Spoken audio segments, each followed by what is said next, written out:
नमस्कार विद्यार्थियों, मैं डॉक्टर संजय सिन्हा आज आपको संगठन के आधार के बारे में बताऊंगा। हम लोक प्रशासन एमए प्रीवियस के प्रथम पेपर प्रशासनिक सिद्धांत और प्रबंध के संदर्भ में अध्ययन कर रहे हैं। हम संगठन के बारे में पढ़ रहे हैं और विशेषकर औपचारिक संगठन के बारे में।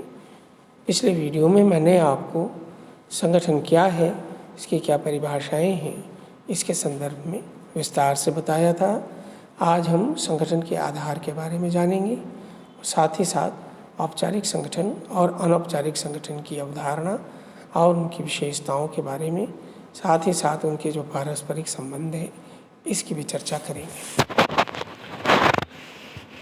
तो जैसा आप देख सकते हैं कि संगठन जो है उसके कई आधार हैं। विशेषकर लूथर को लिखने 4 आधारों को रेखांकित किया है। पहला उद्देश्य, दूसरा प्रक्रिया, तीसरा व्यक्ति और चौथा स्थान। इनको 4 P's के नाम से भी जाना जाता है: पर्पस, प्रोसेस, पर्सन और प्लेस। आधार से मतलब यह है कि किसी भी संगठन को अगर हम ध्यान से देखेंगे तो ऐसा प्रतीत होगा एक पहली नज़र में कि यह जो संगठन है वो किसी विशेष उद्देश्य के लिए निर्मित है। जैसे कॉलेज, तो कॉलेज जो बनाया है उसका उद्देश्य है विद्यार्थियों को उच्च स्तर की शिक्षा प्रदान करना। तो स्कूल है, कॉलेज है, हॉस्पिटल है, ये क्या है, एक विशेष उद्देश्य से बनाए जाने वाले संगठन है।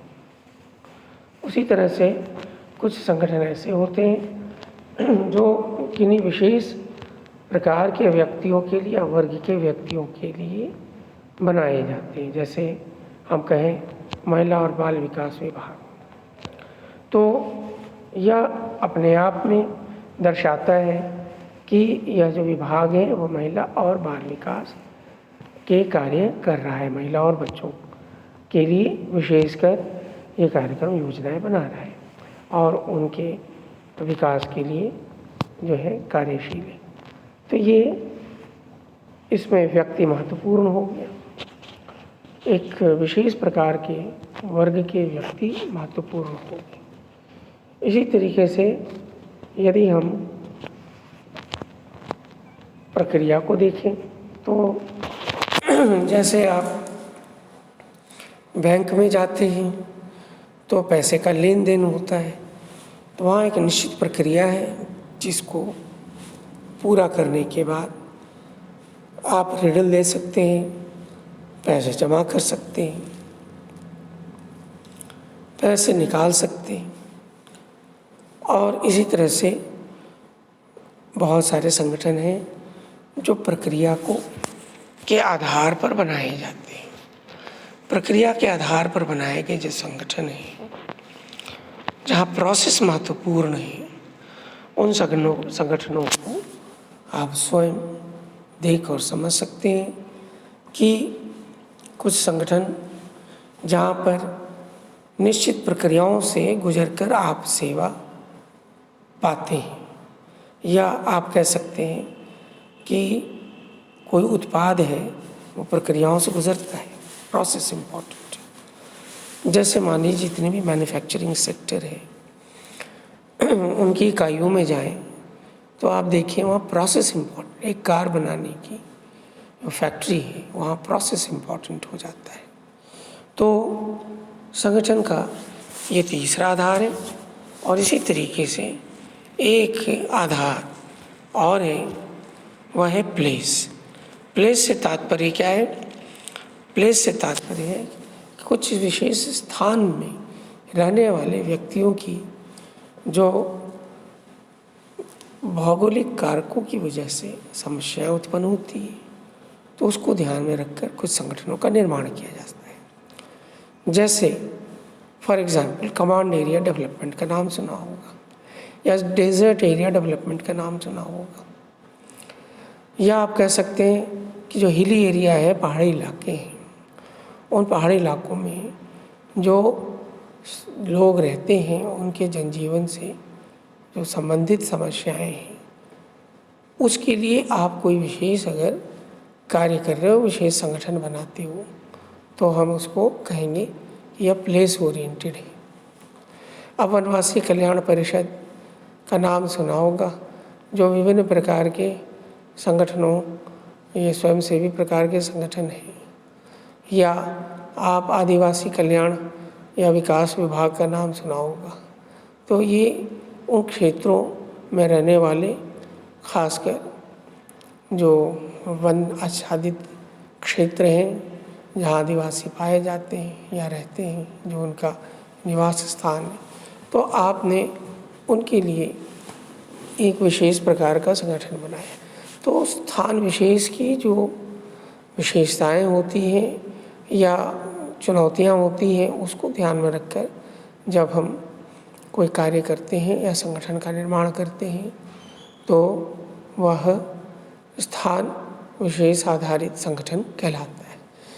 जैसे आपने बॉर्डर रोड कंस्ट्रक्शन, तो बॉर्डर एरिया में जो रोड कंस्ट्रक्शन होते हैं वो अलग किस्म के उनके तकनीक और जो है कार्य करने वाले लोग का जो उनकी ट्रेनिंग होती है वो भिन्न प्रकार की होती है। किंतु शहरों में, गाँव में जो सड़क बनाते हैं वो उनके तरीके भिन्न होते हैं।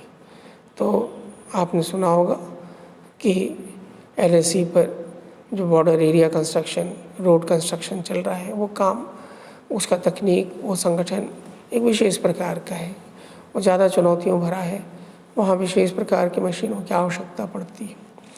तो स्थान की विशेषताओं को ध्यान में रखकर भी संगठन बनाए जाते हैं।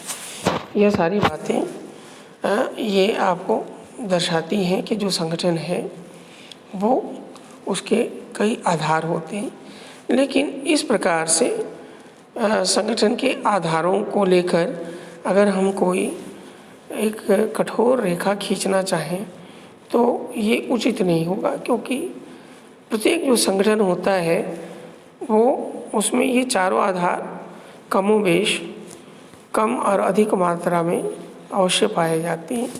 तो इस प्रकार की चर्चा करने का उद्देश्य सिर्फ इतना होता है कि जब संगठन का निर्माण किया जाता है तो उसमें कोई एक एस्पेक्ट को ज़्यादा हाईलाइट किया जाता है और अन्य एस्पेक्ट भी बने रहते हैं। निश्चित रूप में हर संगठन किसी न किसी विशेष उद्देश्य को पूरा करता है, उस उद्देश्य से जुड़े हुए लोगों की सहायता करता है। तो विशेष उद्देश्य भी है, विशेष लोग भी हैं, यानी व्यक्ति भी है, स्थान तो होगा ही, ये किसी न किसी स्थान पर होगा। और प्रक्रिया, प्रत्येक संगठन की एक कोई न कोई निश्चित कार्य प्रणाली प्रक्रिया होती है। तो 4 Ps जो है वो सिर्फ यह हमको समझने में मदद करता है कि कोई संगठन जो है वो मूलतः उसकी प्रकृति क्या है, यानी उसमें जो कार्य किए जा रहे हैं क्या वो क्लाइंट ओरिएंटेड है या कोई पर्टिकुलर पर्पस को लेकर ओरिएंटेड है, या प्रोसेस उसमें महत्वपूर्ण है, या हम कह सकते हैं कि प्लेस इम्पॉर्टेंट है। तो ये 4 Ps का कॉन्सेप्ट लूथर गुलिक ने दिया था, लेकिन इन आधारों को हम कठोरतापूर्वक वर्गीकरण के लिए इस्तेमाल नहीं कर सकते। तो संगठन जो है मूलतः एक व्यक्तियों का एक ऐसा जो है निकाय है, बॉडी ऑफ पीपल, जो बहुत ही व्यवस्थित तरीके से निर्धारित उद्देश्यों को पूरा करने के लिए कार्य करता है। और ये जो है संतुलन और समन्वय बनाए रखने में, लोगों को नियंत्रित करने में, दायित्व का वितरण करने में बड़ा सहयोगी होता है। इसलिए बिना संगठन के जो है प्रशासनिक क्रियाएं संभव नहीं हो पाती। इसलिए कोई छोटा सरल लक्ष्य हो तो कोई व्यक्ति उस लक्ष्य को अपने प्रयत्नों से प्राप्त कर सकता है, परंतु जब लक्ष्य जो है जटिल हो जाता है तो हमें संगठन की आवश्यकता पड़ती है। पिछले वीडियो में मैंने संगठन और समूह के बीच भी अंतर बताया था। तो ये हमारी चर्चा रही, संगठन क्या है और इसके क्या आधार हैं। अब अगले वीडियो में हम औपचारिक अनौपचारिक संगठन के बारे में थोड़ा विस्तार से पढ़ेंगे। अभी इतना ही।